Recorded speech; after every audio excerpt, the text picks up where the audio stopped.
চলো আজকে তোমাদের ভূগোলে কিছু শর্ট কোশ্চেন ধরে দেখি। বলো লালিনা শব্দের অর্থ কি? ছোট্ট বালিকা। গুড। অ্যালবেডো পরিমাপ করা কোন যন্ত্রের সাহায্যে? অ্যালবেডোমিটার। বাহ। বায়ুর বেগ কখন বৃদ্ধি পায়? বিকাল ও সন্ধ্যাবেলা। ডক্টর উইন কোন বায়ুকে বলা হয়? হারমাটান বায়ুকে। গুড। আচ্ছা, কোন বায়ুকে ক্রান্তীয় পূবালী বায়ু বলা হয়? আয়ন বায়ুকে। গুড। বায়ুর গতিবেগ এককের নাম কি? নট। বাহ। পার্বত্য বায়ু কি বায়ু নামে পরিচিত? ক্যাটাবেটিক বায়ু নামে পরিচিত। আচ্ছা বলো, সংঘর্ষ সম্মেলন তত্ত্বটি কার লেখা? ইজি বোভেন। ইজি বোভেন। বাহ। 4 o'clock রেইন কাকে বলা হয়? পরিচলন বৃষ্টিপাতকে। বৃষ্টিপাত কয় প্রকার আমরা জানি তো? 3 প্রকার। কি কি? পরিচলন বৃষ্টিপাত, শৈলক্ষেপ বৃষ্টিপাত আর ঘূর্ণন বৃষ্টিপাত, তাই তো? আচ্ছা, সাইকোমিটার কি? আর্দ্রতা পরিমাপ করা যন্ত্র। আচ্ছা, পৃথিবীর কোন অঞ্চলে পরিচলন বৃষ্টিপাতের প্রাধান্য দেখা যায়? নিরক্ষীয় অঞ্চলে। ভারতের দুটি বৃষ্টিছায়া অঞ্চলের নাম বলো দেখি। শিলং ও পুনে। শিলং, শিলং না, শ্রীলং না, শিলং ও পুনে। কোন দূষণে মিনামাটার রোগ হয়? পারদ দূষণে। আচ্ছা, চিনি শিল্পে বর্জ্য পদার্থ কি নামে পরিচিত? ব্যাগাসি নামে পরিচিত। আচ্ছা, ফ্লাই অ্যাশ তৈরি কি অধিক ব্যবহৃত হয়? ফ্লাই অ্যাশ, হ্যাঁ, ইট তৈরিতে বেশি ব্যবহৃত হয় ফ্লাই অ্যাশ। আচ্ছা, একটি শিল্পজাত বর্জ্যের নাম বলো দেখি। CO2 মানে কি?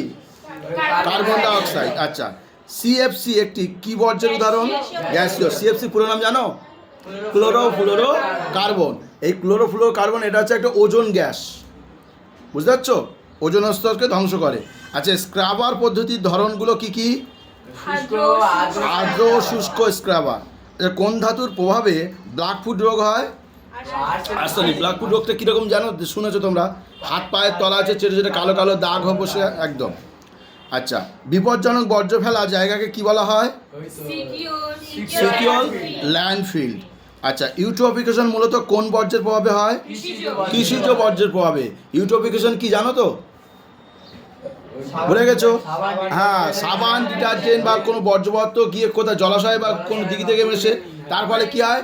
জলে থাকা যে শৈবাল সেগুলো আগাছা আরও বাড়তে থাকে এবং শৈবালের পরিমাণ পূর্ণ হয়ে গেলে একসময় জলেতে অক্সিজেনের চাহিদা দেখা দেয় বা কমে যায়, তাই তো?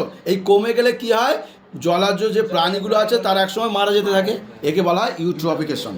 আচ্ছা, কাগজ হলো একটি কি? পুনঃচক্রী। পুনঃচক্রী কেন? বারবার এগুলো ব্যবহার করা হয়, তাই তো? রিডাক, রিউজ তোমরা পড়েছিলে, 4টে ভাগে ভাগ করা হয়। আচ্ছা, একটি অগ্নি সঞ্চারক বর্জ্য পদার্থের নাম বলো। না না, মিথানল। মিথানল একটি অগ্নি সঞ্চারক বর্জ্য পদার্থের নাম হলো মিথানল। আচ্ছা, গঙ্গা অ্যাকশন প্ল্যান পরিকল্পনায় গৃহীত হয় কত সালে? 86 না, 46। 46। তোমরা তোমাদের ভুলটা কী হয় বলো তো? তোমরা এই বাংলা ইংরেজি পাইল করে দাও তো, যার জন্য তোমাদের বানানগুলো ভুল হয়।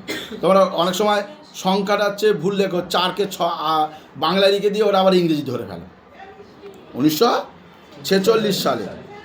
এটা 46 না, 1986 সালে হবে, ঠিক আছে? তোমরা 4কে 8 করো আর 8কে 4 করো, বাংলা লিখে দাও। এটা 1986 সালে হবে। একটি পুনর্বিকরণযোগ্য বর্জ্যের নাম বলো।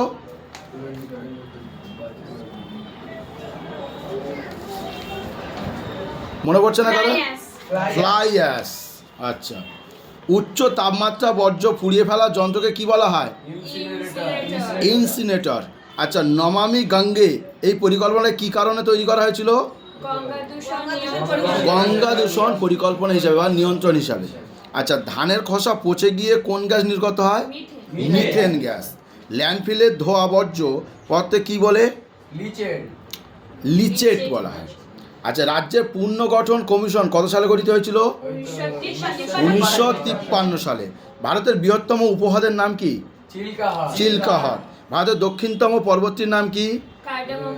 কার্ডামা পর্বত। আচ্ছা, মরুস্থলী শব্দের অর্থ কি? মৃতের দেশ। মরুস্থলী মানে কি জানো? মরু মানে হচ্ছে যেখানে বালিয়াড়ি এলাকা, আর স্থলী মানে স্থল, বালিয়াড়ি এলাকার স্থল। এই জন্য মৃতের দেশ বলা হয়। কেন? কারণ এখানে জল খুব কম থাকে। আর এখানে একটা গুণ আছে, কি বলতো? দিনের বেলা প্রচুর পরিমাণে তাপমাত্রা, আর রাতের বেলা সেই তাপমাত্রাটা কমে গিয়ে প্রচুর পরিমাণে ঠান্ডা বা শীত হতে থাকে, উষ্ণতা কমে যায়। আচ্ছা, তাল কথার অর্থ কি? হ্রদ বা জলাশয়। থর মরুভূমির চলমান বালিয়াড়িকে কি বলা হয়? আন। বাহ, গুড।